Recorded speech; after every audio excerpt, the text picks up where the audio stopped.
All right, here we go. Here we go. Shout out to the chat room. Shout out to everybody that's falling in. Appreciate everybody for joining me. Shout out to the moderators. As always, y'all do an excellent job, man. The moderators, y'all keep the show alive.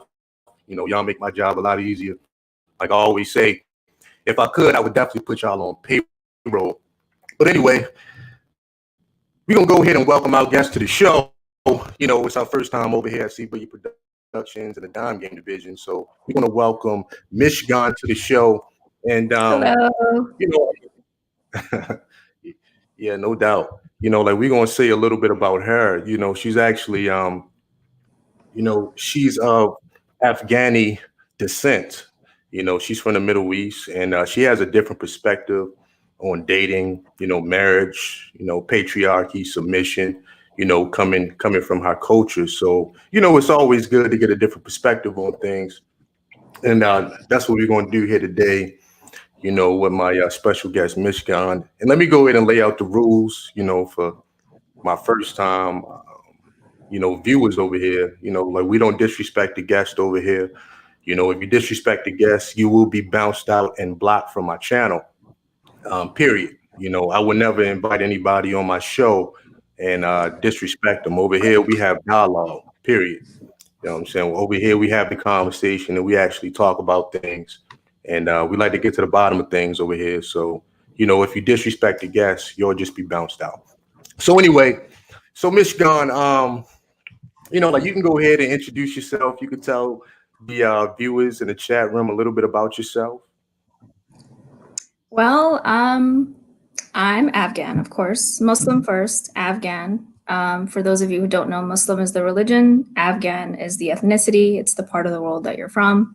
In my case, it's Afghanistan. That's where my family's from. Both of my parents are full Afghan. I was born here in the States, and I grew up in a very conservative Muslim household. And, I'm the second to the youngest. I have 5 siblings. Well, 6 of us altogether, but 5 siblings, 4 older, 1 younger. And, I went to school here. I went to college here. I've worked in this country since the age of 22. I've come across a gamut of people, and I wouldn't say my experience is limited to the demographic that I've lived in my whole life, because I have had, experiences talking to different people from different walks of life and going through my own personal experiences professionally, personally, academically. And, you learn a lot. And it also shows you, especially someone like me who comes from a very different background than most people, really truly how different my upbringing was and how much it has shaped me, not into just who I am as a person, but who I am as a woman and how I carry myself out there in the crazy, crazy world we live in. So. Yeah, no doubt. Appreciate it. So, matter of fact, you brought up something that really stuck out to me. So, the first question I'm gonna ask you is, how would you define womanhood? And no, go ahead. Go ahead. Womanhood, I feel like the first word that comes to mind is femininity. And second, I would say after femininity is, conserving yourself. And that doesn't necessarily mean, it's not limited to anything specifically. I just feel like womanhood is such a broad term. Most people think of womanhood as, a woman who's had children, or a womanhood as, someone who takes care of people, is doting, right? And those are all great things that go along with womanhood, but I feel like it's so much deeper than that. It's having that feminine, beautiful energy about yourself, but also, protecting yourself, right? Conserving yourself. And what I mean by that is conserving your energy for those who deserve it. That's how I feel womanhood should be defined, at least in my opinion. Yeah, that's a good answer. Appreciate that. Now, for the next question, obviously, From your perspective, given your cultural background, how would you define a man? Like, what is a man to you from A to Z? A man is a protector. A man is a protector. He cares for you. He takes care of you as a woman. He respects you above all things. Respect is number one. And he values you. He values women. He doesn't see them as expendable objects. He doesn't see them as temporary, presence in his life. He values every single woman the way he would value his own mother and his own sisters. Good answer. And like, you know what? Let me touch on this because I spent a lot of time in the Middle East. As I spent years over there. I actually lived with the people in Iraq and Kuwait, Mhm. Turkey, other places. And I always told myself if I ever move out this country, I'll move to Turkey. Mhm. Because a lot of people don't know that's one of the holiest lands in the world. A It lot of is. people don't know that. Mhm. And I respect the culture. And the biggest reason why I respect the culture over there is this. I like the way the men work with each other. I Mhm. mean, nothing's perfect, but I like the way the men conduct themselves, first and foremost. They men through and through. Everything is poignant. You got to have a bottom line when you're talking to the men over there. Men Mhm. greet men first over there, and that's Mhm. just what I respect. Um, Men hold men accountable over there, period. You see what I'm saying? Because there's this misconception on the Middle East that y'all are only hard on the women. You see what Mhm. I'm saying? Like the patriarchy that you guys have over there, is only pertaining to women. And Mhm. I tell people, well, that's not true because it's even more harder on the men to produce. It's more Yeah. harder on men to protect and provide. Now, can you expound on that? Well, this is how I would define it. First, I would start with breaking down what that patriarchy means in an Islamic setting, right? In Islam, women and men are equal. Whether you're a feminist or not, whether you believe in men's and women's equality, where it comes to different facets of life, in my religion, and because my religion is a way of life, it's not just a religion, it's something that I live by and I incorporate in my daily life. In my religion, men and women are both equal.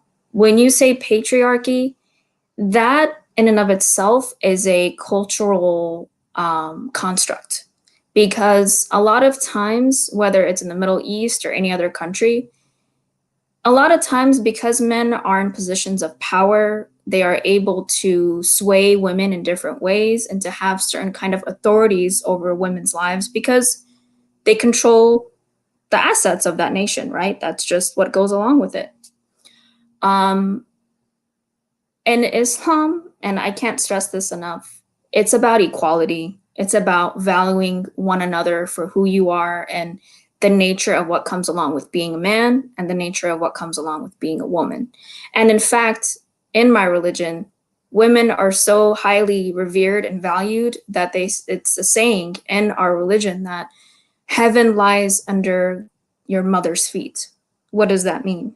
It means that you value your mother above all things and, in every way possible.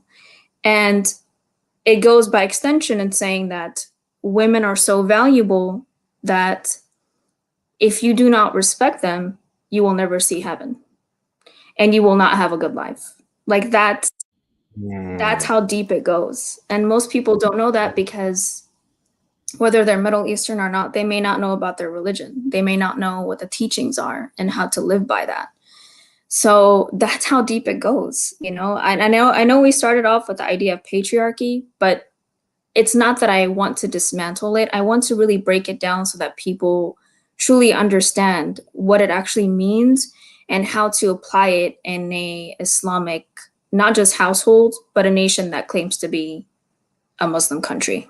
And ideally, that's what it should be, but a lot of times it's not. Because when you do look at these Islamic countries, and I put that in quotes because they say they're Muslim, but they don't really live by the rules like they should. Because when you look at the countries, women are seen as being covered, they're seen as being controlled, they're seen as an asset, they're seen as property, they're not seen as human beings.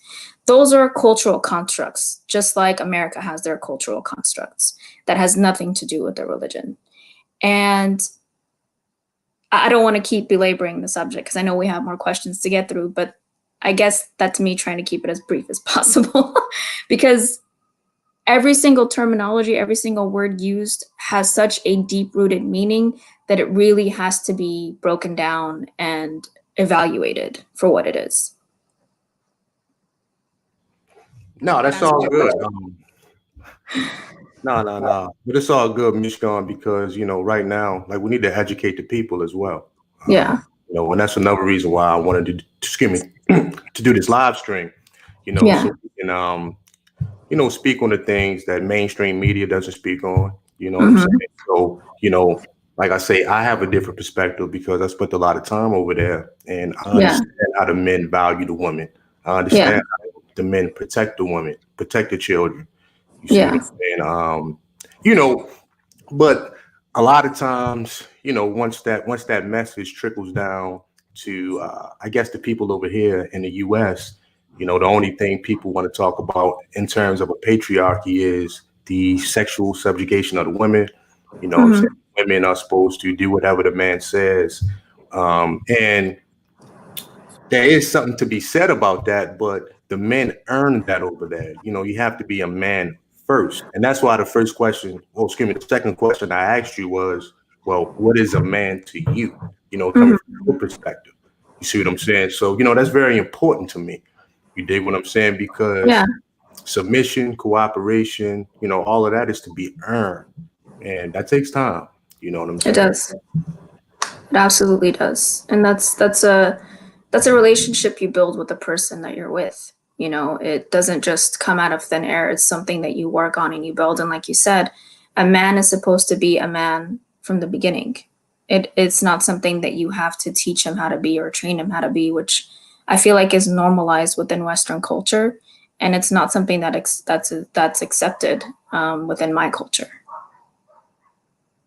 Yeah, thank you. Appreciate it. Now let's get to dating. How is coming from your background, coming from your culture, how does that affect your dating here in the United States of America? Well, first I want to say that when it comes to, meeting people and the subject of marriage, I'll start there because if someone wants to do it in the Islamic way, it's not dating, it's courtship. And what courtship means is that you court someone because you already have the intention of marrying them. Whereas here, it's you meet someone you're attracted to, 9 times out of 10, you sleep with them right away. Or I don't want to say, and that's not towards you, I'm just saying you in general. People will meet someone, it's very casual. Usually they'll submit to them, sleep with them right away. And then they wonder why they're not getting what they want, right? They think to themselves, well, I'm beautiful. In the case of women, 9 times out of 10, I'm beautiful, I'm this, I'm that, I'm educated, I have a good career. Why doesn't so-and-so want me? Why don't they respect me? Why don't they value me? It's because we devalue ourselves from the beginning. And a lot of times women don't realize that. With my case in particular, anytime that I have met someone through family, it was always for the purpose of courtship, which meant their family, including the young man, his parents, his siblings, they would come to my home. We would sit down, have a meal together, have tea, whatever the case may have been. And then, him and I would kind of sit together and talk, get to know each other, chat, exchange numbers, maybe meet up outside of the home a couple times just so we didn't have that familial pressure, just in case there was no compatibility.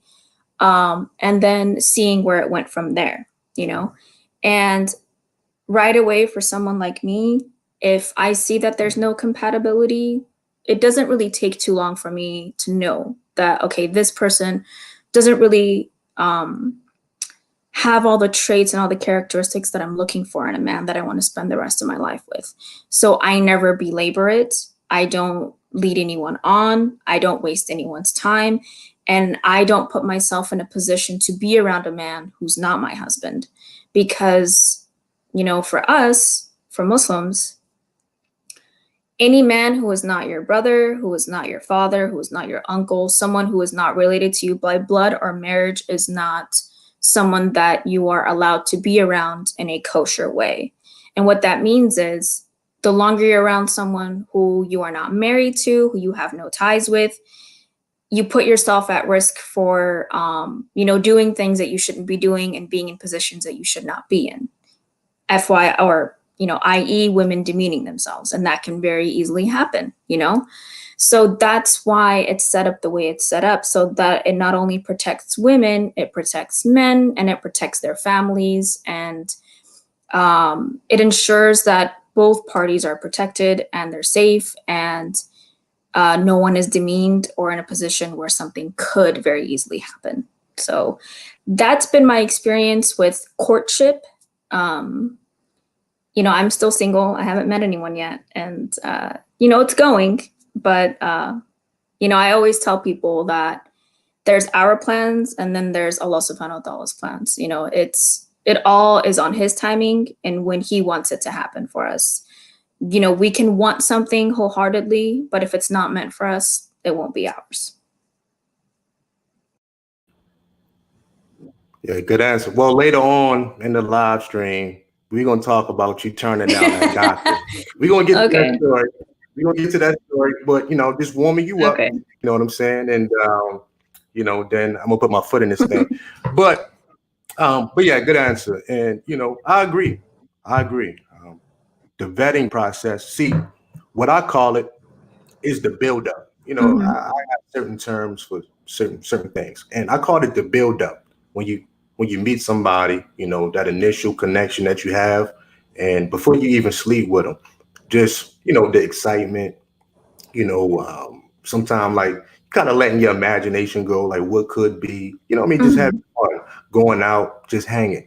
See what I'm saying? No pressure on her side, no pressure on his side. And usually, when these things go right, it mitigates a lot of crap later on down the line.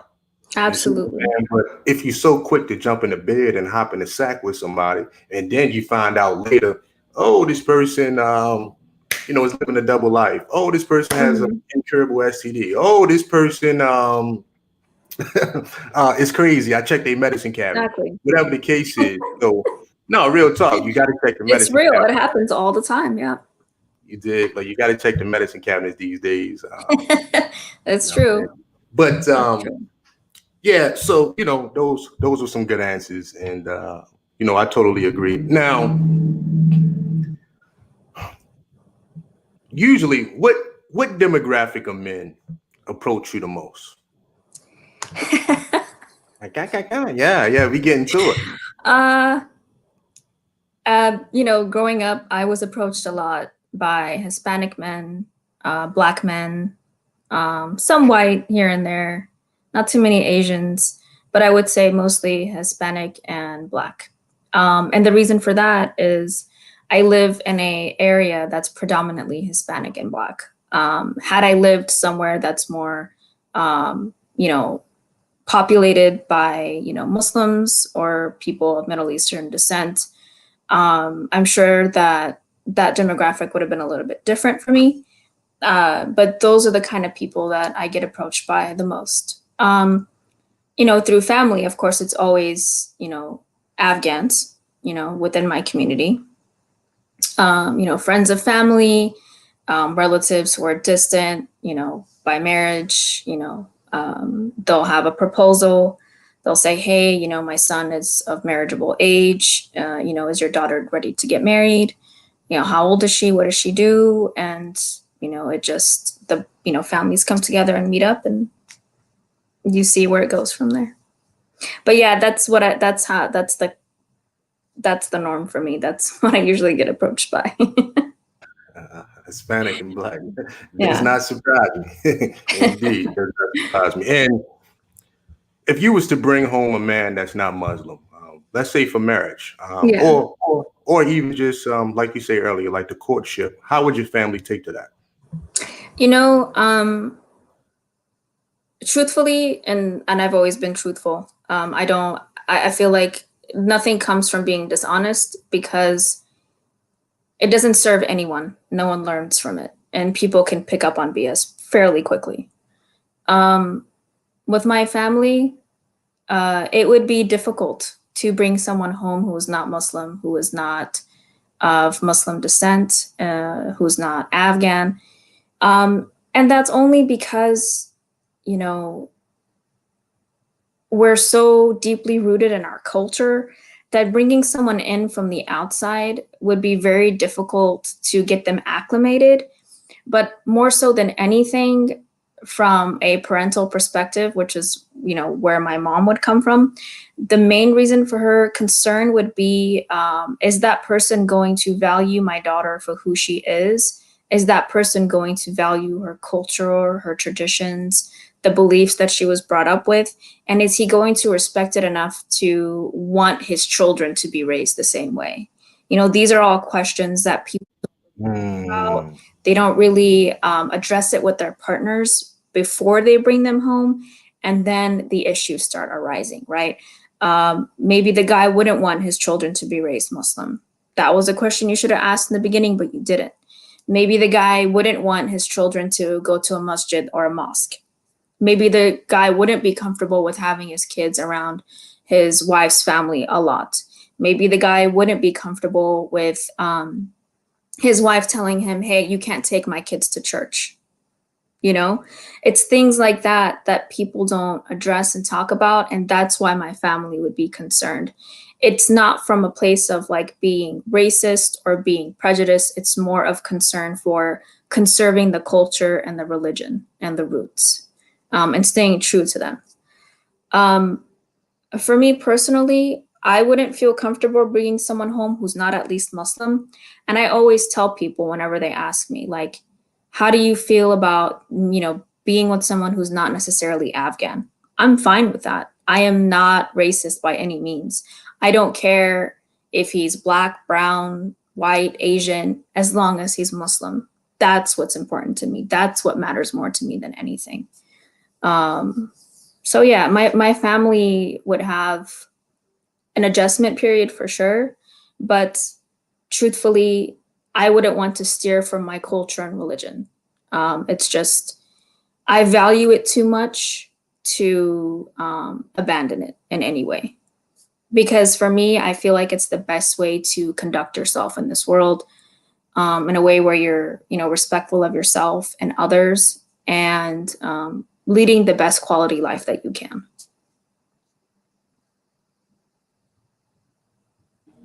Yeah. So as long as they're Muslim, like, doesn't matter. Do you have to be Sunni, Shia? Well, Can I'm they come from the Sunni. Nation of Islam? Like, doesn't matter. I'm Sunni, but honestly, these rifts in religion are political.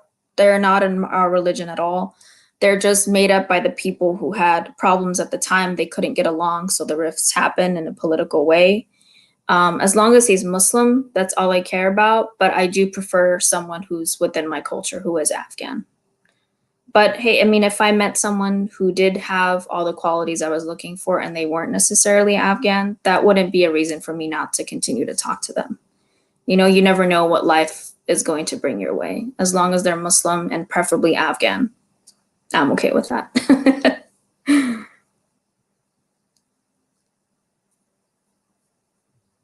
I was checking out some of the chat room. Give me 1 second.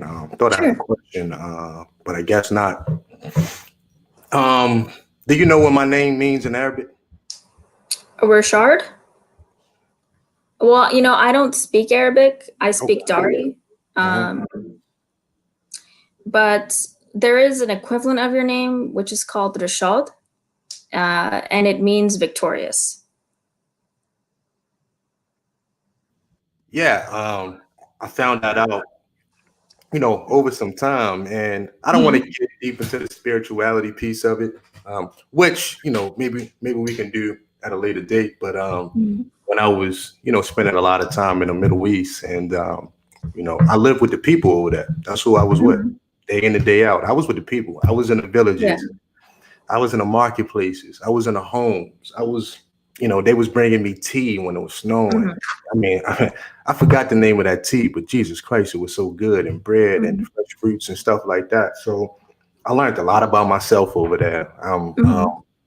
You know, I've been to the team where Abraham was born. I've been to Mhm.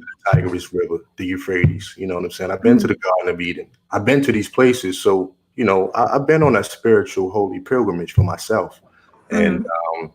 like I say, this isn't the live stream for that, but spirituality means a lot for me and Yeah. you know, how I move. And whenever I'm not moving, excuse me, in the manner that I should, first and foremost, I'm gonna get a phone call from some friends, first Mhm. family, saying, "Look, you know better. You got to tighten up." Period. Yeah. You see what I'm saying? So for me, um, I don't really consider myself religious, but the spirituality piece, you know, definitely means a lot to me. And Mhm. the Muslim culture, you know, just watching the way that the men moved, you know, taught me a lot, man. It taught me about Mhm. being a good protector, Mhm. being a good provider, doing for my community, selfless service. I mean, I'm gonna say that one more time: selfless service. Mhm. A lot of people don't know about that. I'm Yeah. talking about a place where, you know, the men, you know, I would greet the men when I would go out the gate, and they would say Habibi, and I would say Habibi, Mhm. and it was Mhm. harmony. I'm talking about real talk Yeah. in the heart, and we would hug each other, and we would kiss each other, and it Mhm. was, you know. So I get really upset in the United States when the men aren't getting along, and when the men can't see eye to eye. That really bothers me, man, because Oh I'm yeah. come from a different kind of cloth, and I'm like, Yeah. dog, if we can never get this together, we'd be unstoppable. You know, I Yeah. shouldn't have to go halfway around the world and, you know, men that don't know me, men that don't know my family, but they can hug me and kiss my cheek and say Habibi Yeah. and give me the shirt off their back and greet me with smiles that I know that's genuine. Um, Mhm. this is before we even get to the women. Mhm. It's gone. You talking about the Mhm. men? See, Mhm. I hold men to a different kind of standard, a different kind of caliber.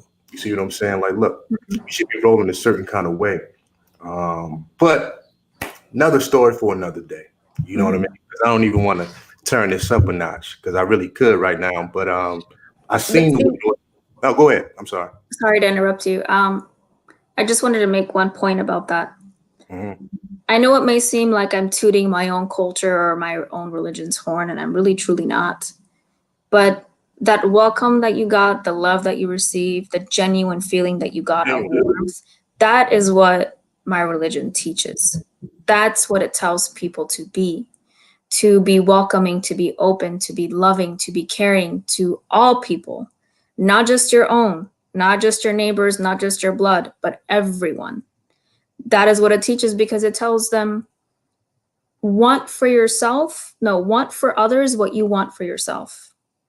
You know, people always want what's best for themselves, but they don't necessarily want to see anyone else have those amenities in life. And that's something that's become widespread. But when you think of it from a religious perspective and a humanity perspective, that's what it teaches you. And that's where that warmth and that love comes from, you know?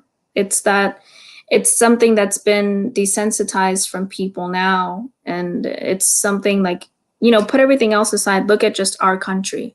Look at the state that it's in. People have to say Black Lives Matter. Why should they even have to say that? Why should they? It shouldn't even be a question, you know? But it is, unfortunately. But if you live by the pillars of what your religion teaches you and what humanity teaches you, it wouldn't even be a question. It would be a given. It would be a given. Yeah. True indeed. So, you know, like I say, like I was telling you before, Michigan, I always told myself, and I don't plan on moving out of this country. You know, this is where my ancestors, you know, they buried in this ground, like they're buried in the Mhm. turf.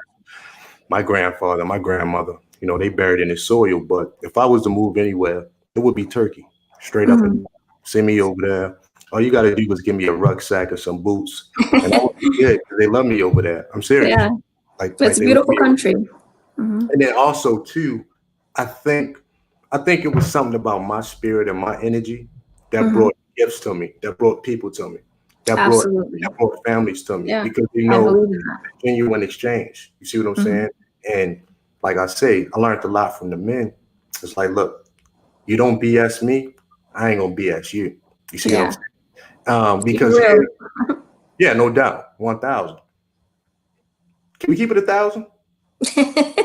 Always. That should always Yeah. be the goal. I mean, because a lot of people like to keep it 100. I like to keep it 1,000. Nah, you got to take it up a notch. Oh no, we're taking it up like a motherfucker. I like to keep it 1,000. So, Yep.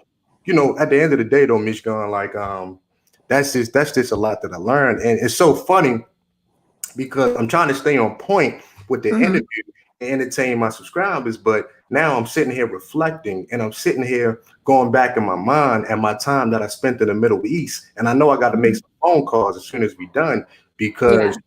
Man, I got off track a little bit, but another story for another day. But yeah, culture is everything, Yeah. and it starts with the men, period. You can't, Mm-hmm. there's no other way around it. There's no other way to spin it nor slice it. When the men are producing, when the men are getting along, when the men show love to one another, the women fall in line. I've seen it with Yeah. my own eyes, period. It trickles down. It's a trickle down Yeah. effect. It's a If trickle there's a down. chink in the armor, it shows. And 9 times out of 10, you end up losing. But if your armor is strong, your foundation is strong, you won't falter. And the people who live it are the ones who, have to determine whether it's going to survive and what kind of value it really has. When they steer from it, that's when things start falling apart. So you always have to go back. You always have to go back. Yeah, no doubt. But we're gonna get back to the interview because I be done took this thing so far left. Now we talked about dating, right? We talked Mm-hmm. about if you was to bring it's gonna be a Mm-hmm. black man home, a white man home, but it matters most that they are Muslim, and Yeah. that's understandable. What are your experience? What is your experience dating other races of men? What is your experience? You know, um, I haven't ever put myself in a situation where I would let someone into my life to the extent of, dating them and going against my beliefs and going against what I want in my life. Um, I have talked to people from different walks of life. I have gotten to know them, um, but I haven't taken it any further because I knew that there would be no future. I knew that, you know, if there was a lack of understanding and a lack of respect and a lack of, you know, valuing me as a person and as a woman and as a Muslim woman, there would be no future. And if I ever got an inkling of that, I just let it go. Um, which is why, I knew from a very young age that I didn't want to steer far from my religion. I didn't want to steer far from my culture. And what that means is I didn't want to let someone in and give them hope for something more if I couldn't reciprocate. I didn't want to let someone in knowing that there would be so many problems in the future where everything would fall apart. I didn't want to let someone in where I had children with them and it ended up not working out and me realizing I should not have strayed so far from my roots. I should not have strayed so far from my own nature, because that's really what it comes down to.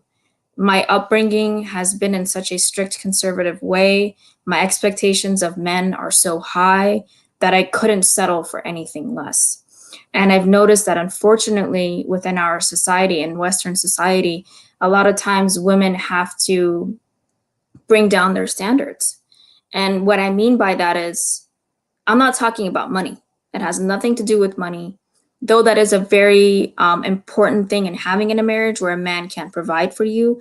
Putting that aside, I've noticed that women tend to cater to or even sometimes devalue themselves in a way where they could have a man in their lives. And for me, that's never been the number one prerogative. For me, it's always been finding someone who is compatible, who understood my upbringing, who respected it, and who wanted to lead the same kind of life that I want to. And when I saw that that wasn't going to happen and it wasn't going to be reciprocated, I didn't waste my time. And I can't stress that enough to women either, because we're taught at such a young age that our validity as women, our importance as women, our even status in society as women is determined by whether or not we are married, whether or not we have a ring on our finger, and whether or not we have a family and children. And that is a very important part of my religion. It's half of my religion. It specifically says getting married is your duty as a Muslim so that you bring more Muslims into this world. You complete half of your faith when you get married. I would never disparage marriage, because I too want to get married one day, but I don't base all of my value on it to the point where I end up demeaning myself and I steer so far from my religion and my cultural beliefs that I don't even know who I am anymore. And I did not want that to happen to me, because I've seen it to happen to multiple people. And I decided I could not. I wouldn't be able to do it, because I wouldn't be happy. Yes, I would have that ring on my finger. Yes, I would have children that I would love unconditionally. But the more you give up of yourself as a human being and as a woman, the less respect you have for the person that made you give it up, that made you diminish your value. And I never wanted to be in a position where I would lose respect for the man that I'm with, because he's the leader. He sets the tone, he sets the pace. He basically creates the world that you live in. That's how much of a tremendous effect he has. And I didn't want to give that authority and that place and that time and that effort to someone who wasn't worthy. So I hope that answers your question. I know it's a lot. But No, we got it. It's funny.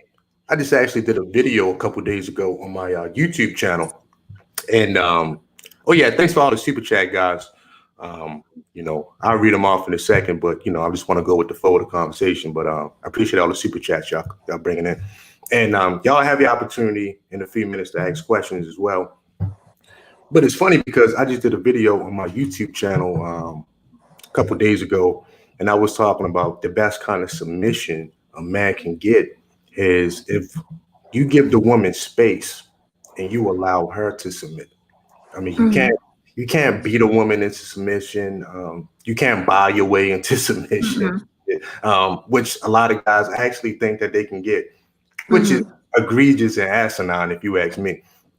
Excuse me. But you can't, scream, yell, holler your way into submission. You know what I'm saying? The way I look at submission, MEJGAN, is the trifecta: mind, body, and spirit, period. See what I'm saying? And that's something that a woman has to do on her own. A woman has to make a decision within herself. It's kind of like, I don't want to use the word epiphany, but it's kind of like something just goes off in this woman. Something clicks. Yeah, something clicks, but it's, if you ask me, if I had to explain it, it's more like a spiritual kind of awakening inside of a woman where, okay, like I said, the trifecta, and she's wanting to give all three of these things, mind, body, and spirit, to the man. And after that, the man just got to be a man. He got to be consistent. Yeah. He got to provide, protect, be a man of his word, period. Do all of these things and you will continue to receive that. Now, absolutely. Is everything guaranteed? No. Nothing in life is guaranteed. Yeah, people grow apart. People break up. And I understand these things, you know what I'm saying? But, you fight hard for your relationships. You fight hard for your marriage. And I think that's what we're missing in today's society. Nobody wants to fight. Like my grandmother and granddad, great-grandmother and granddad, they fought for their marriages. It wasn't good every day. But you wake up and you make a decision and say, you know what? I'm going to remind this person on why they chose me, period. And you know what? I'll wake up and do it again. And I'm going to wake up and do it again. See, that's the dime game division. You see what I'm saying? And anytime you lack on that and you waver, this is when things tend to get real shaky within a relationship. A lot of people forget that you got to wake up and do that again. And that's my motto. You see what I'm saying? That's why I win. All right, let me chill because I'm on my boogie bullshit. This ain't about me. It's about you. Thanks for the super chat, Sequoia and Nicole Michelle. But like I say, a lot of people forget that aspect of a relationship, men and women. They forget that you got to wake up and remind that person why they in love with you. And if you come into it with that mentality, if you go into it and if that pleases you to remind that person, oh, now we cooking. You see what I'm saying? Yeah. A lot of people, man, they get complacent. You see what I'm saying? They start to rest on their laurels. Oh, I'm just gonna throw money at her. I'm gonna buy her a Birkin bag. But see, when you're dealing with a female of caliber, when you're dealing with a woman of caliber, nah, dog, ain't no resting on your laurels. Because I'm gonna tell you why. The competition is thick amongst other men. So soon as a guy see you slipping and he looking out them lenses like that and say, oh, oh, it's my day, baby Paul. You see what I'm saying? Or like for real, because he's not even doing what he has to do in terms of taking care of his woman. A lot of dudes want to throw money at her. A lot of dudes think they're gonna walk with their chests out, and beat it down in submission, and they forget the intimacy part of it. They forget that a woman has dreams and goals and fears and aspirations like any other human being walking this earth. And see, once you balance that out, see, I don't know if you know anything about the circus, right?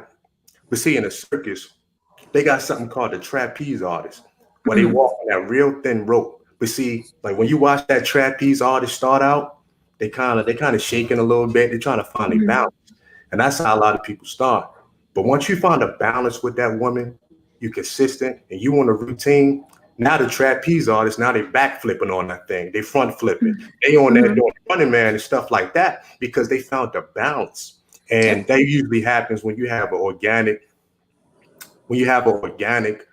connection with a woman, and that's something you can't fake. You can't fake feelings. You can't fake actually liking that person. You see what I'm saying? Even if you want something from them. So I don't want to get deep off into that, but this is where I come alive because I've seen this happen so many times in marriage, so many times in relationships. People forget that you got to be attentive, that you actually got to care for that person, man, and that takes a lot. But anyway, you gonna push the conversation forward. Oh, do you want to comment on what I said? Or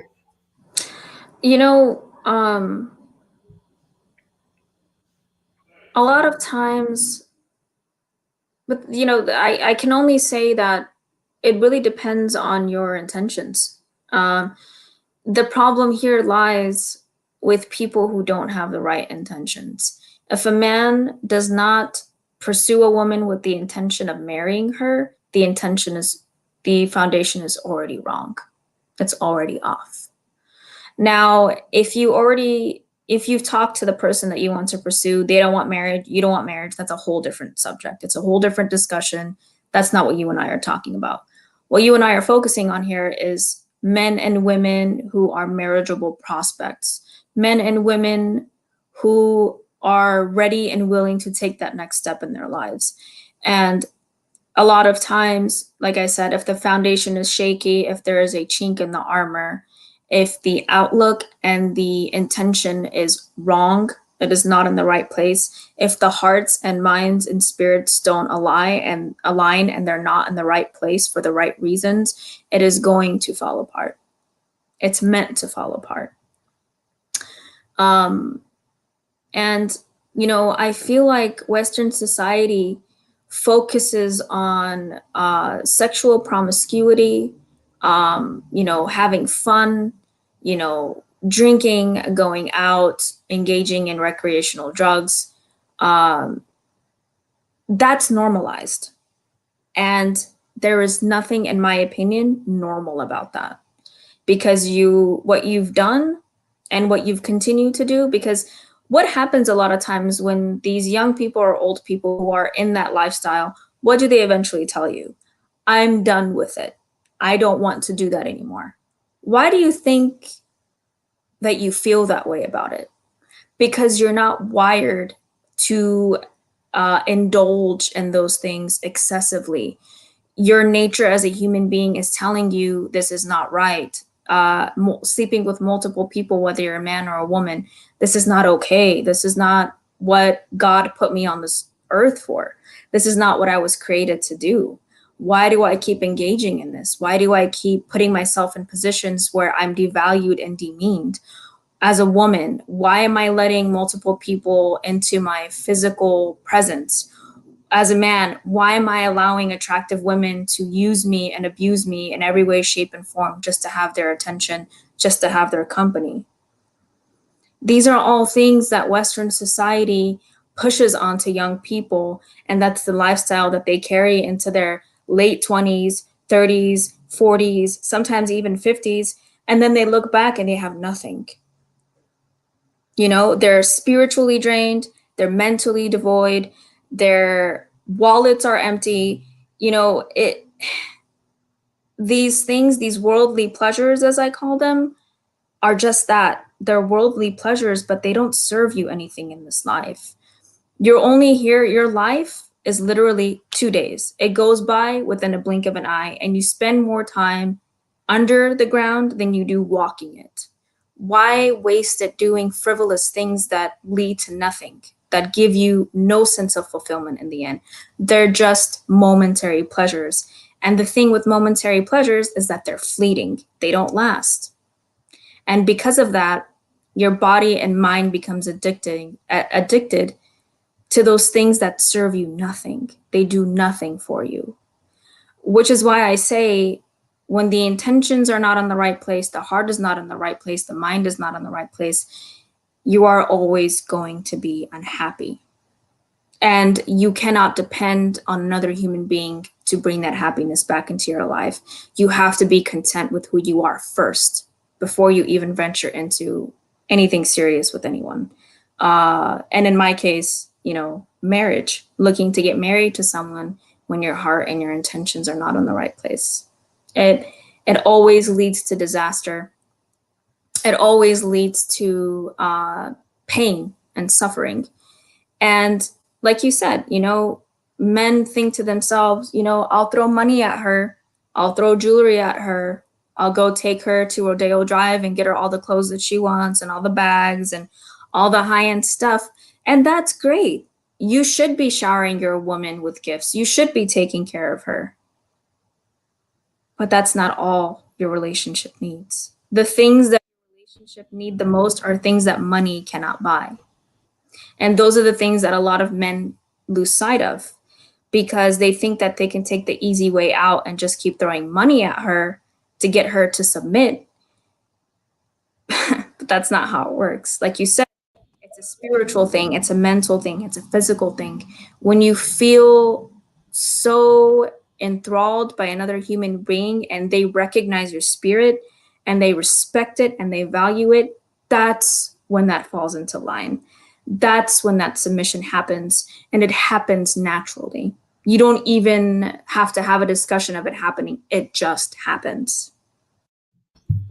Well, I'm glad you said that. Well, first we got a question, but hold on. So, do I have an echo? I have an echo. No, you sound fine.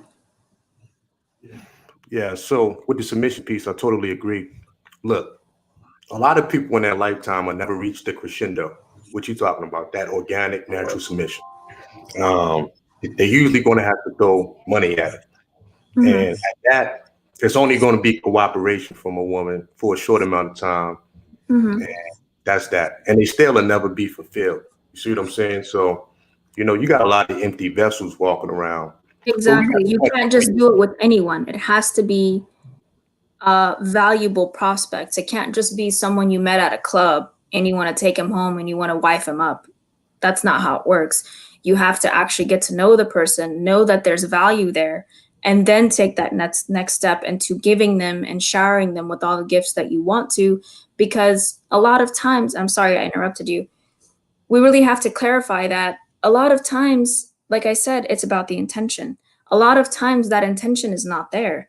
People don't want what you want. People aren't going to respect you. They're just going to use you, whether you're a man or a woman. That's where the value comes into play. That's where that conversation has to come up where, you know, you get to know each other. there's a level of understanding and respect, so that when you do all these things as a man, that you reap the rewards of it. You know, you don't just do it with the intention of getting something from her.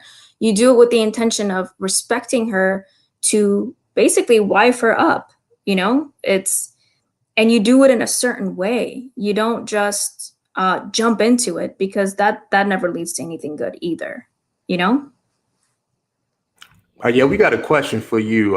Thanks for the super chat, Sequoia L. It says, what differences does she see in the way men in her culture treat their women as opposed to how other men treat theirs?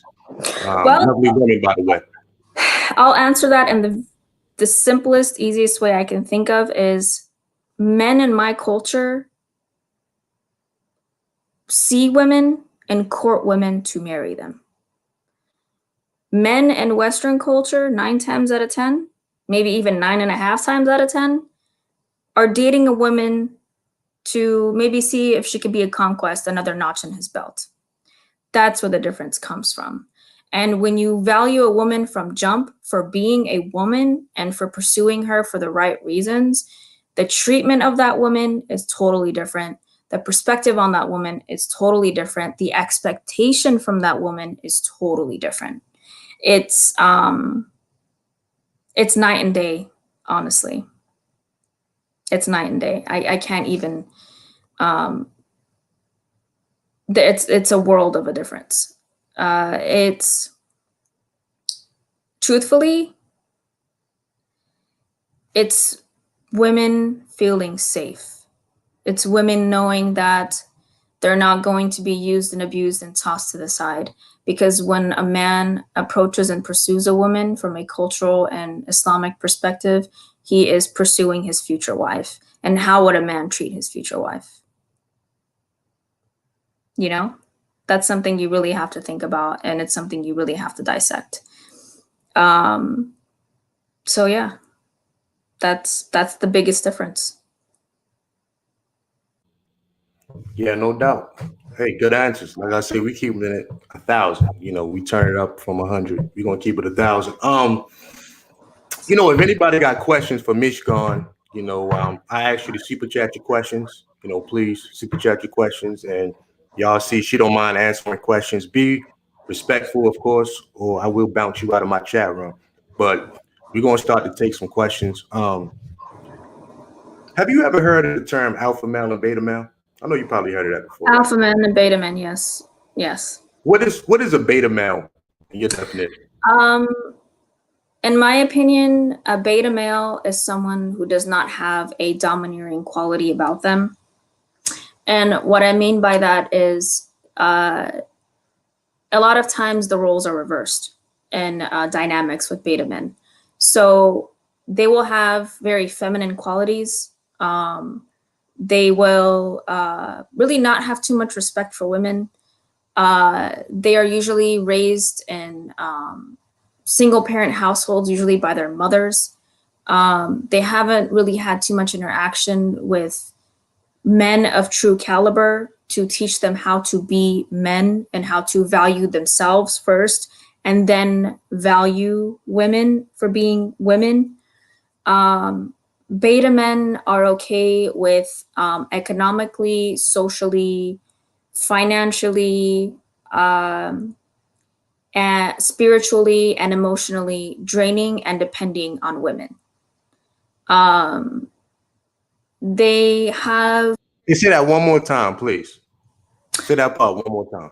Beta men are comfortable with and accept depending and leeching women socially, economically, spiritually, physically, in every way, shape, and form possible. They do not possess any qualities that a true man should possess. Can they learn these qualities? Of course. But unlearning who they have been their entire life as beta men would be the biggest challenge. And it's something that they would have to recognize and want to change themselves, because it would be impossible to do otherwise. And another component of this is women who enable and support beta men. women who enable and support beta men usually have very low self-esteems. They have dependency issues, and they are willing to devalue themselves in every way, shape, and form, which is why they allow beta men into their lives, which is why they reproduce with beta men, which is why they house beta men, which is why they entertain beta men, because their internal issues with themselves. Alpha men, on the other hand, are the kind of men that I was raised by. They're the kind of men that my father was. They're the kind of man that my brother is. They're the kind of man that I would aspire to and want to build a life with. Because when you say alpha, a lot of people think about domineering qualities, which they do have, but in moderation, with respect. Alpha men are protectors. Alpha men are, they have a quality and an air about them that when they walk into a room, you know they're there. They have a very commanding presence.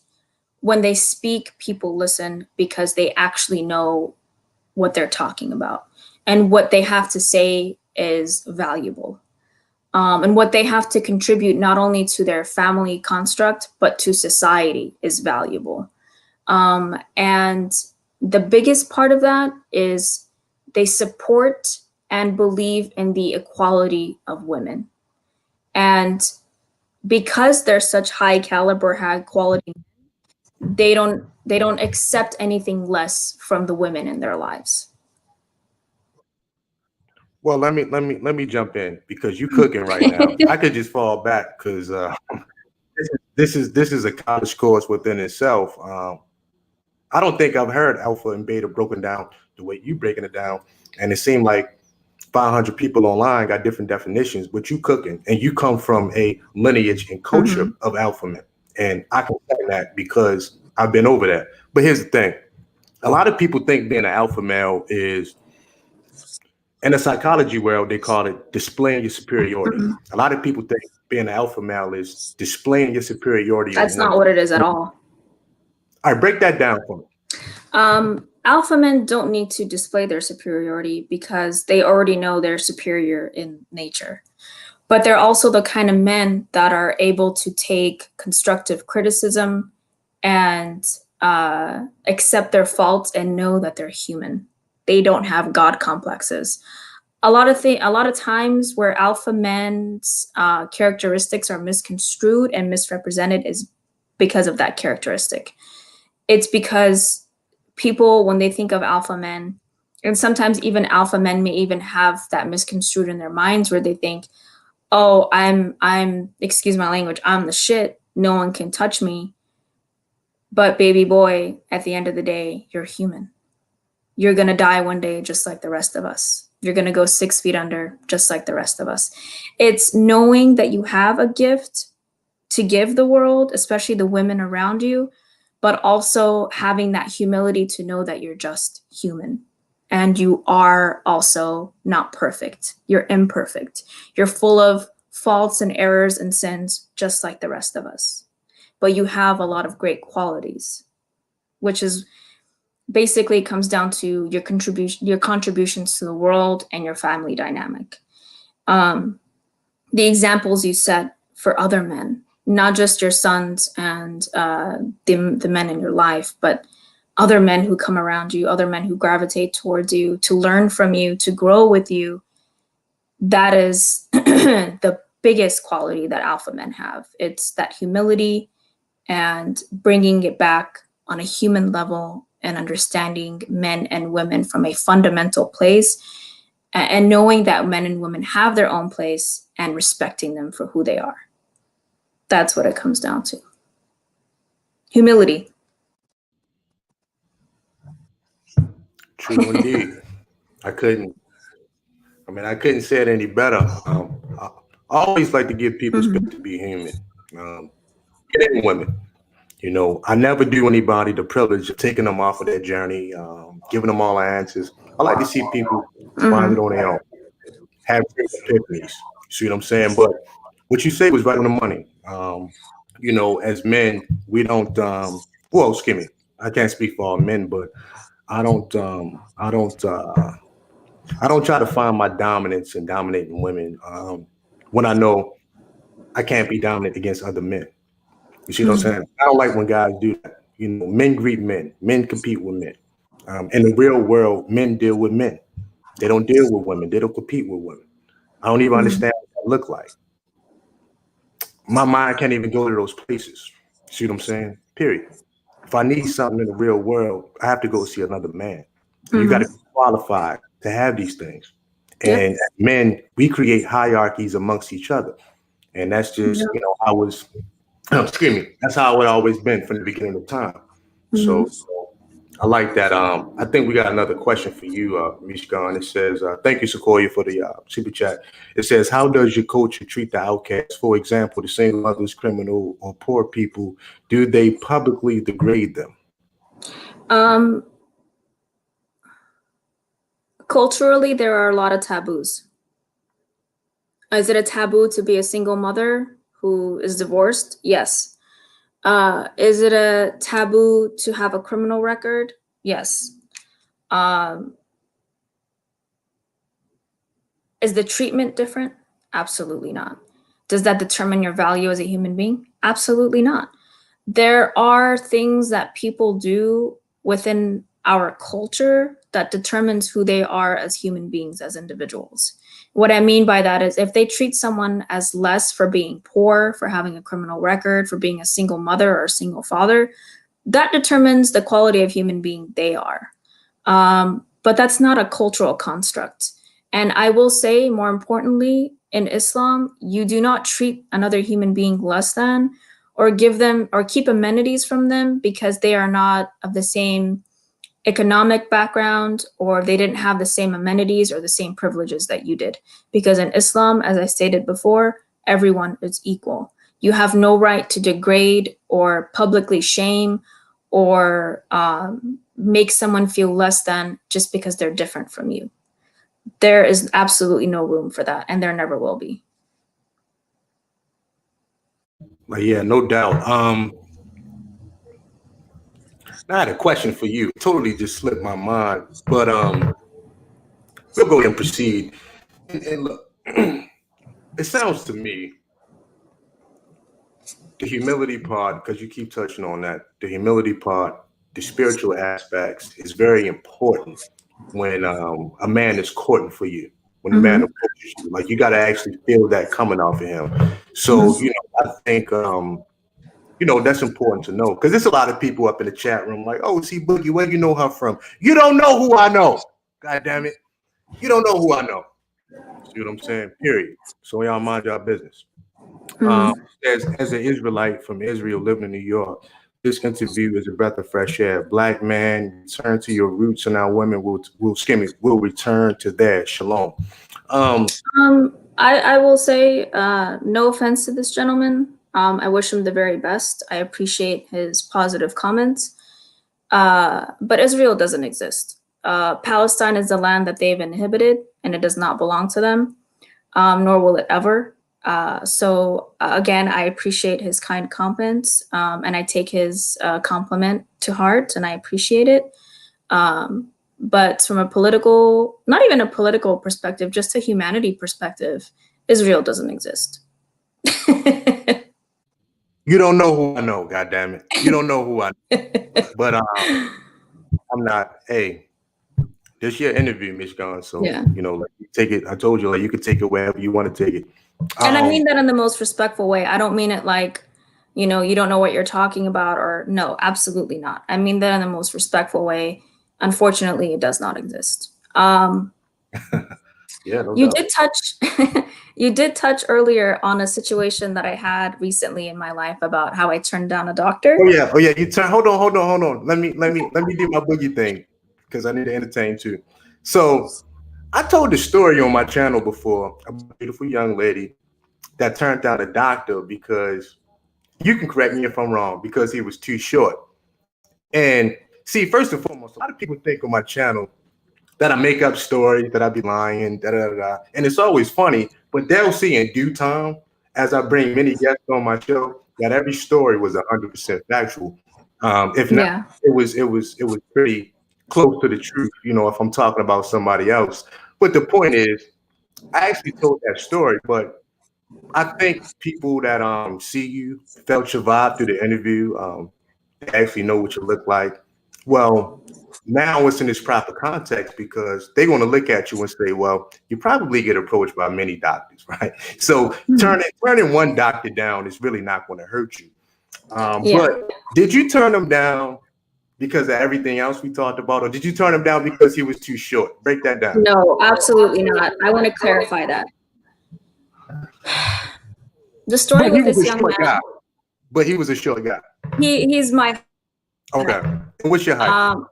but if in order to tell the story, I have to start from the beginning because there are Go ahead. so many components to it. Yeah, go ahead. But I do want people to understand not just where I stand as a human being and as a woman. I don't want them to have an idea of me being so hung up on physical attributes that I couldn't recognize my potential blessings. This young man came to my sister's wedding with the intention of seeing me. I met him there. I shook his hand. We said hi. We didn't talk. You know, he went about his business with his family because we were in a public place, and it's not normal for men and women who are not married to each other, who have no connection to one another, to carry on long conversations with their families and other families and people around. It doesn't happen. Well, it does happen, but it's not culturally and religiously acceptable, right? I met him there. He came to my home about a month later. He came to my home with his siblings and his parents, and we all sat down and had dinner.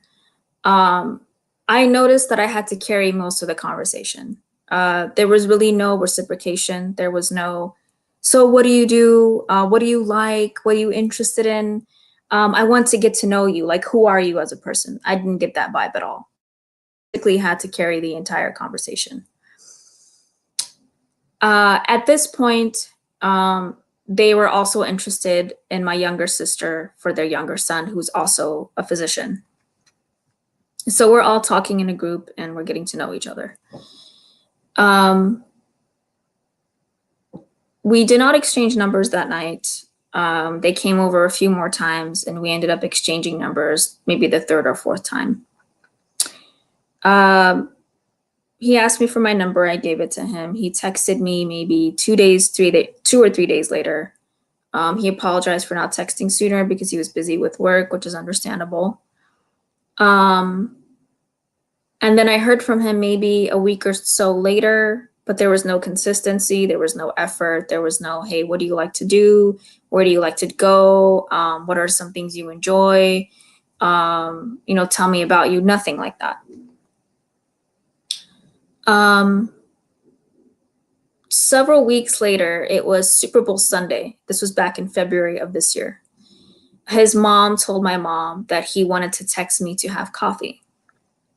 And I said, that's fine. I don't have any plans. I don't mind going. Super Bowl Sunday rolls around. I hear nothing from him. That same day, I told my sister, who had a pretty close relationship with his mom, I said, can you please convey to his mother in a very respectful and nice way that I am no longer interested in their son, and to never mention my name again, and don't come to my home asking for me again. I was not upset. I wasn't angry. I wasn't any of that. When someone shows you who they are, you have to accept it. You can't hold on to false pretenses and hope for, well, it's okay. I'm going to continue to make excuses, because what happens? You end up devaluing yourself. And that man, 9 times out of 10, he knows what he's doing. Maybe he's doing it on purpose. Maybe he's not. He's going to think to some extent, wow, I can tell this girl I'm going to text her. I can not show up to events. I can not live up to my word, and she's still going to be there. Absolutely not. I'm not that person.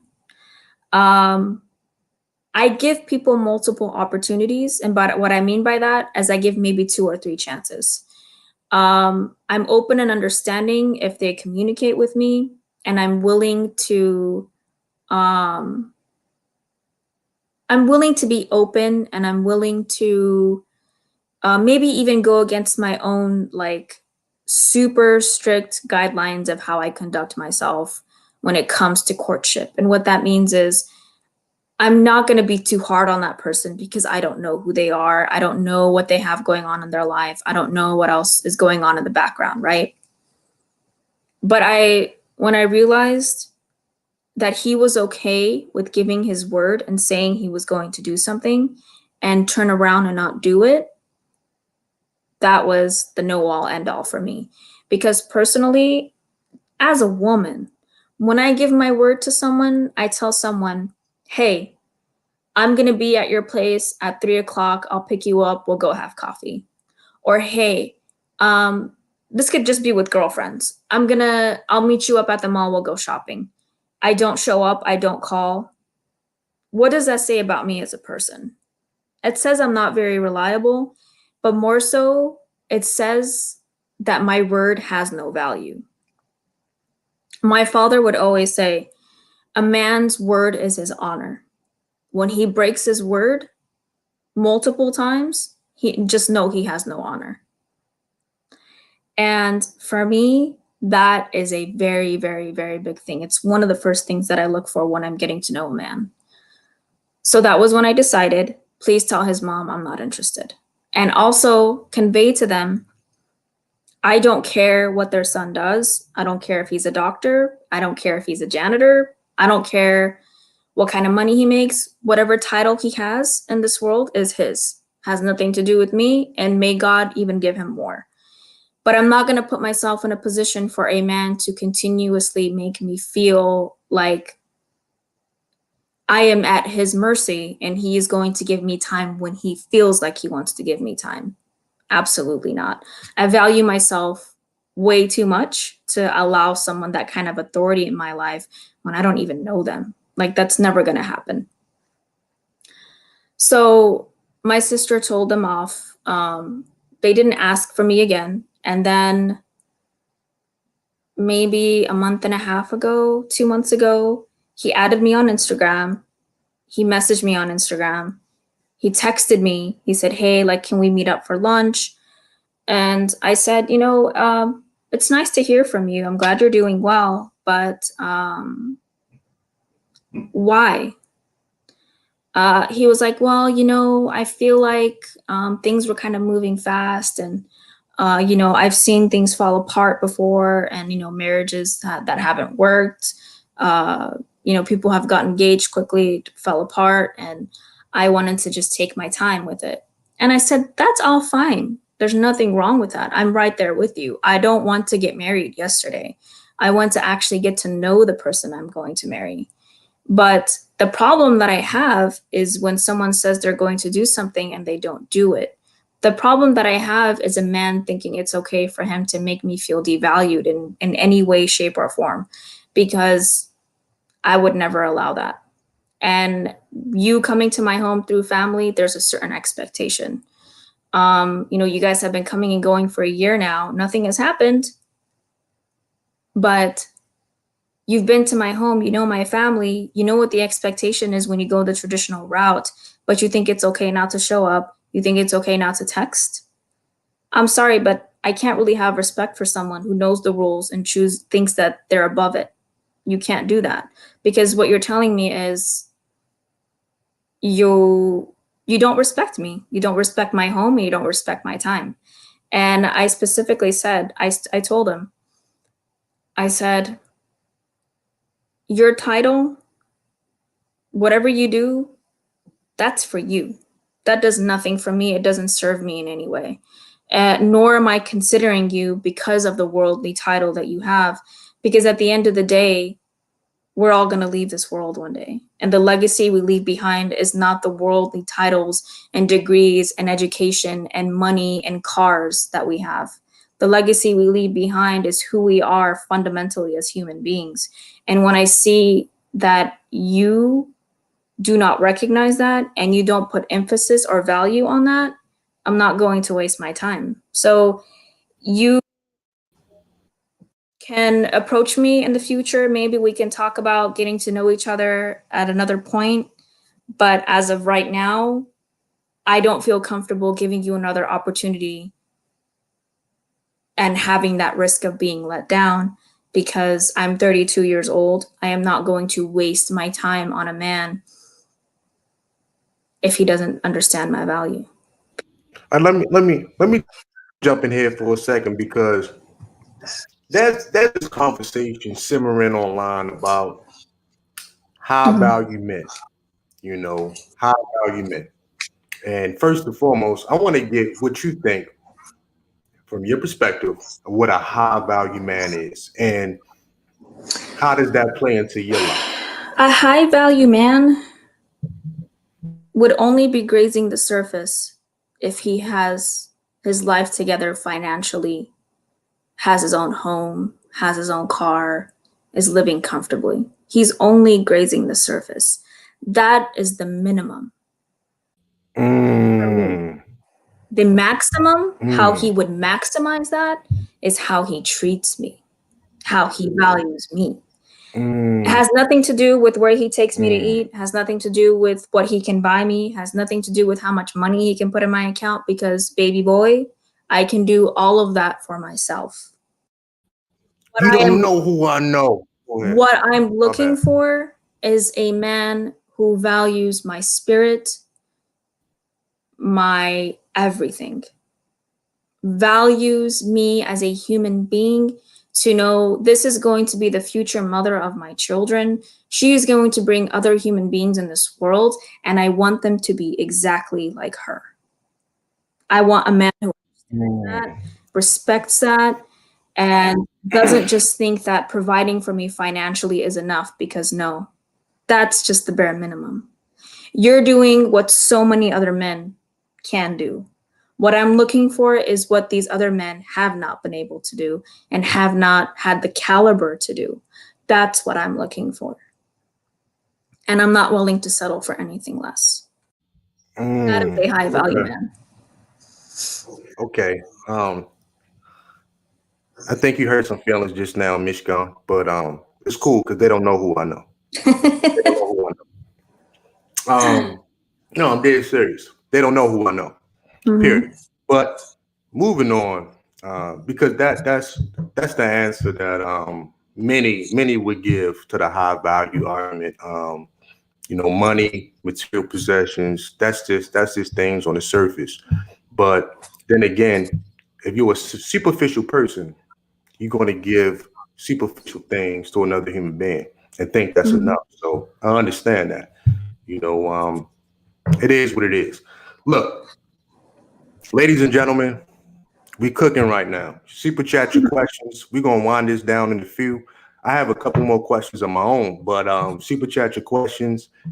Look, man, she giving it up right now. She cooking.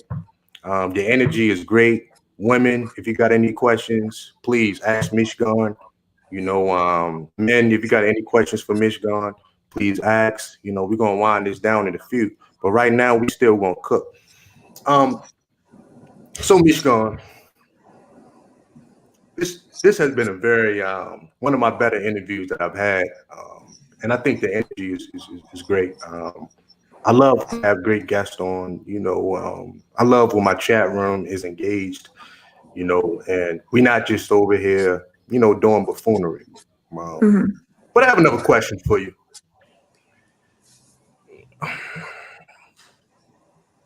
Do you think black men treat you any different when they approach you than they would even treat their own women?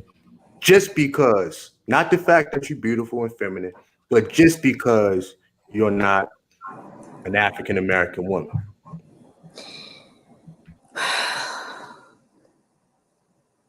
And you don't have to answer that question if you Oh, don't no, want no, to. no. I'm going to because I want to. You don't know who I know. Go ahead. I have many friends who are near and dear to my heart who are Black, men and women. One of my bosses, a very well accomplished African American man.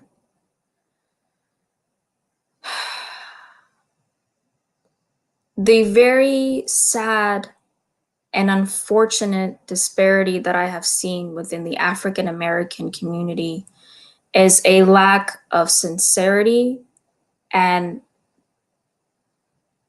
spiritual valuing of their mothers and sisters and wives, aunts, cousins, any female, any woman in their lives.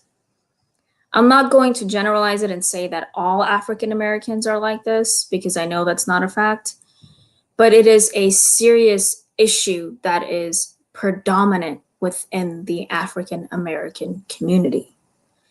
And we can get into the details of the systemic dismantling of the African American family and household and tearing down Black men from the time that they were stolen from their countries and brought into this country, desensitized, decultured, dehumanized in every single way possible.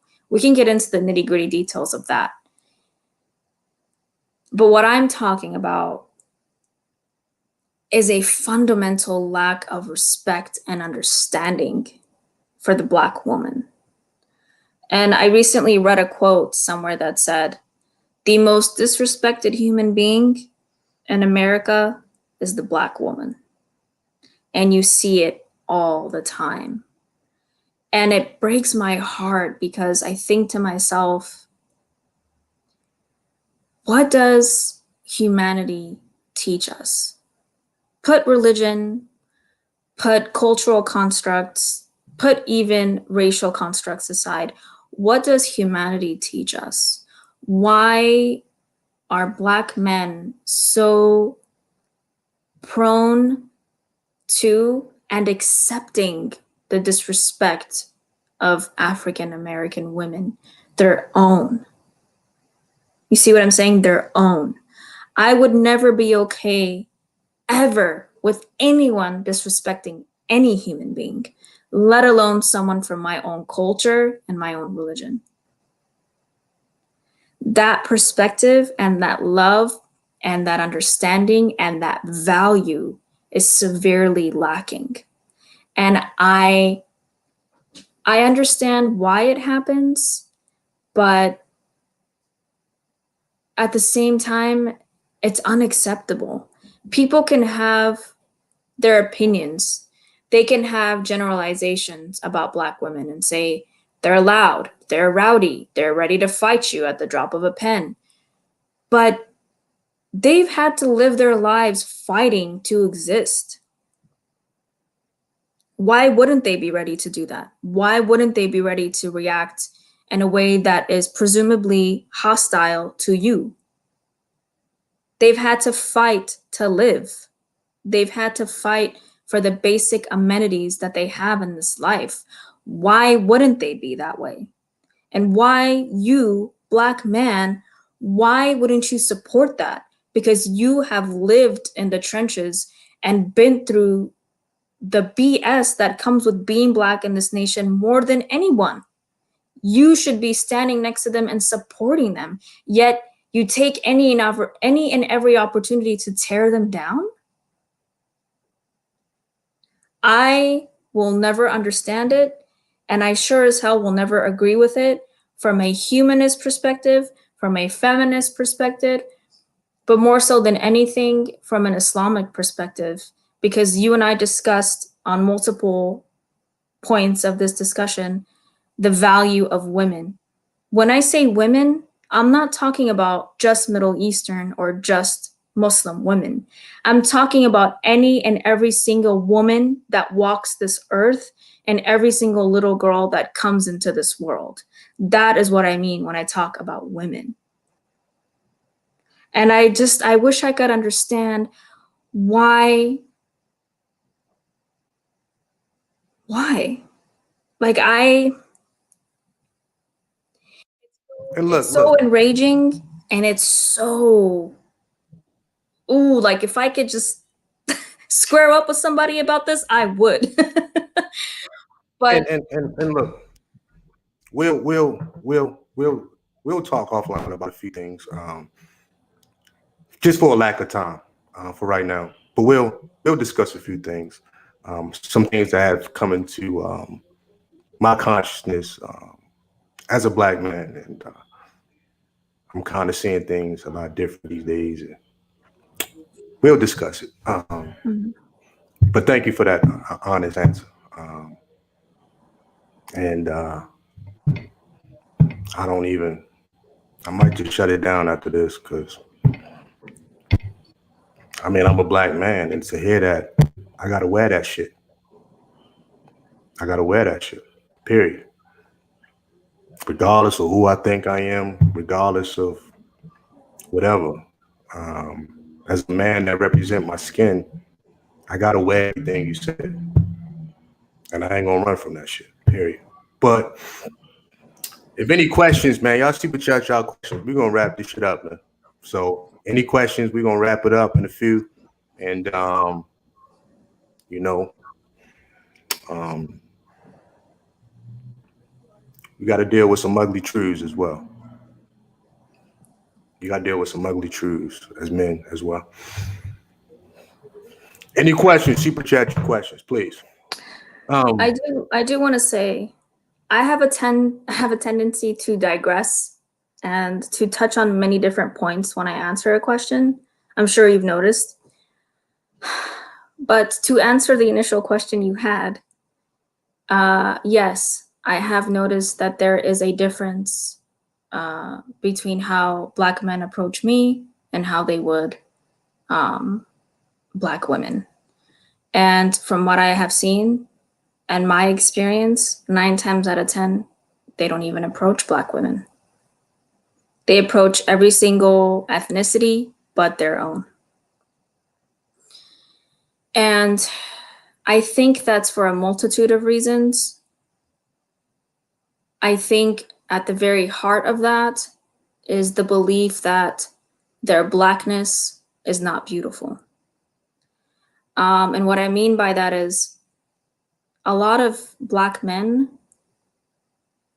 believe that true beauty lies outside of themselves. They believe that procreating with other ethnicities and other skin tones aside from their own um, is beautiful. But they have completely lost touch with the beauty of their own skin.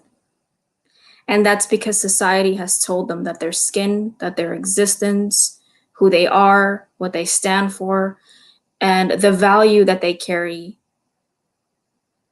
has no value. That's the unfortunate truth.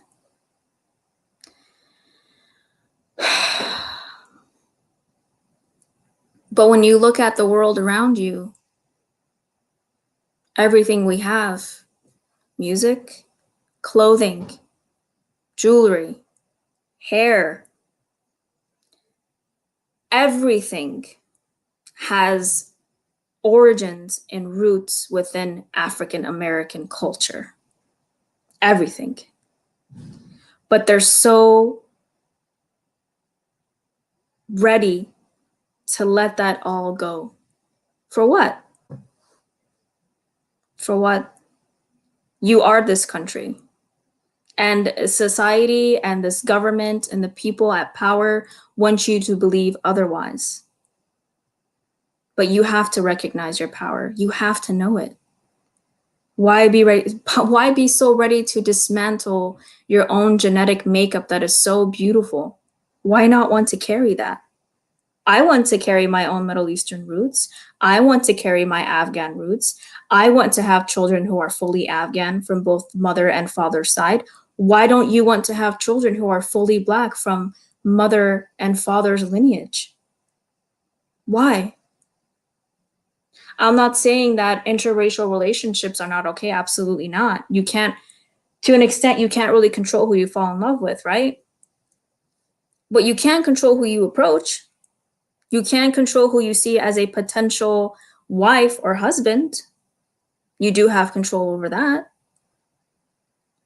My whole point is, if you're going to glorify other cultures and other ethnicities, do not do it at the price of diminishing and devaluing your own when it is so beautiful.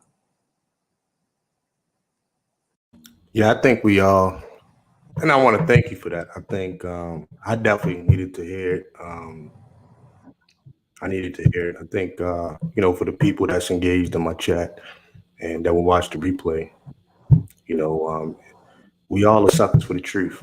But you got more questions. Hello, Mishkan. In your culture, how does a woman's family feel about a man interested in their daughter who is a good man, but his family isn't so great? Um, can we go back? I think it took the question off. Another question popped up, but okay, there it is.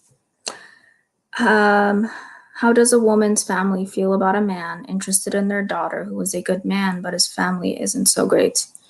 That's a tough one. That's really hard because within our culture, and this is true across the board with, American, whether you're Black, white, Asian, that you don't just marry the person, you marry their family, right?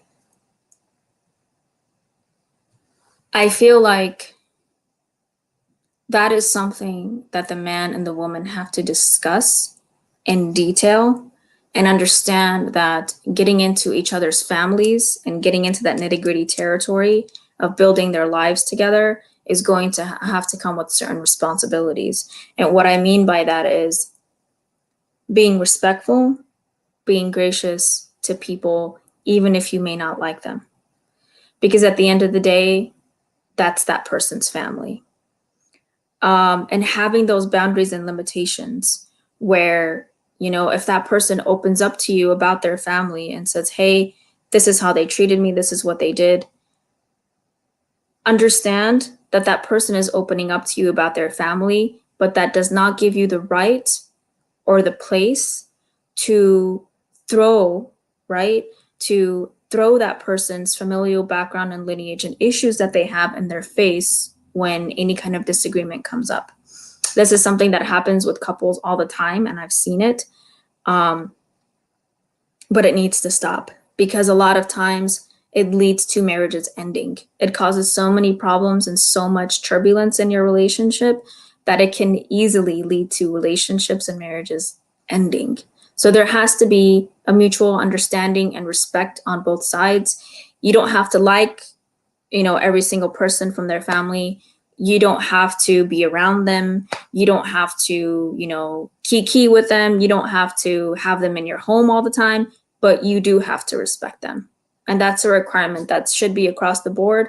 And people don't actually understand how important it is. But there also has to be a level of maturity. You have to be understanding to the point where you think, okay, these are the issues that I'm having with this person's family. But at the end of the day, I'm thinking about my future with my husband or my wife. Those people are not going to be in my home when I'm living with my husband or my wife. So they should not be a determining factor of whether or not I'm going to marry the person that I want to marry. You see what I mean? There has to be a level of maturity, understanding, and always, first and foremost, respect. We got another question, Mishkan. Thanks for the super chat again, support. She says, I guess I'm the only one asking questions. Laugh out. So with that being said, what do you advise young Black women who still desire marriage? Do not, and I cannot emphasize this enough, do not devalue yourself. Do not settle for less, and do not allow a man multiple opportunities to disappoint you. Don't waste your time. When someone shows you who they are, take note of it, don't overlook it, and move on. If you are looking for marriage as a woman, do not give your body to anyone. Do not let a man into your physical space without being married first. I know that's a very difficult concept and even for most outdated. But in order to protect yourself as a woman, protect your spirit, protect your body, protect your emotions, protect your heart, don't do it. Allow that man an opportunity to prove himself worthy of you. And when he sees that and he respects you, he won't even push that. He will want to get to know you for who you are and tell you that his intentions are to marry you. If he tells you that he does not want anything serious, he's not looking for marriage, he's just looking for fun, that should be the first indication. A lot of times, women do the opposite of what they should do in these situations. They think they can change a man. They think, well, when he sees how great I am or how much I have to offer, he's going to value me. He's going to want to wife me up. No, that's not how that works. We cannot project what we want onto other people. We can only tell them what we expect and see if they want the same things in return. And if they say they don't want the same things in return, then you can't waste your time. But number one, value yourself, value your body, value your time, value what you have to offer, and do not give anything to anyone who has not earned it. Yeah, good answer. One more question, one or two more questions about myself, and we're gonna wrap this up. I just saw Really, someone's comment. yeah, it's all good, MEJGAN. Really, there's this thing in Black culture where a lot of the guys are yo boy player types, smooth, Mhm. seductive, and always trying to finesse. And you know, like I know you've seen it before. You know what I mean? Mhm. And I understand it. I get it culturally. It's fun and stuff like that. But it's a time and place for everything, obviously. You know what I mean? But me personally, that never really worked with women of caliber. What I've seen. Mhm. There's this thing online called the red pill. Maybe you heard of it, maybe you didn't. But a lot of people have taken very extreme measures when it comes to dealing with women and getting women and talking to women that honestly I've never seen done in real life. It's a lot of guys that's just like, yo, fuck that. She needs to bow down and kiss my pinky ring. I'm a feed her scraps. I'm gonna buy her a Happy Meal while I sit there and eat papados in her face. It's a lot of that going on. And and I openly challenged dudes. I was like, well, what kind of women are y'all dealing with, man? You know what I mean? And where y'all doing this at? And that's why I get a lot of pushback on my channel, but they don't know who I know, first and foremost. Mhm. And second of all, I just don't think it's a good look. Mhm. Women of caliber, they recognize the BS and they see through the bullshit. Period. You see what I'm saying? All you got to do with a female of any kind of caliber is be a man, through and through, Mhm. from A to Z, and she gonna recognize that. And everything you said today in our show was just about men being men. It wasn't anything Mhm. over the top. Now, some may think it's over the top because they're so far from manhood, but really, it was just about being a man. You come from a culture of men, men greet Mhm. men, everything. So, how do you feel about that kind of aspect of Black men and how we kind of carry ourselves, but always trying to finesse a situation instead of just being poignant upfront and having a bottom line when you approach a person.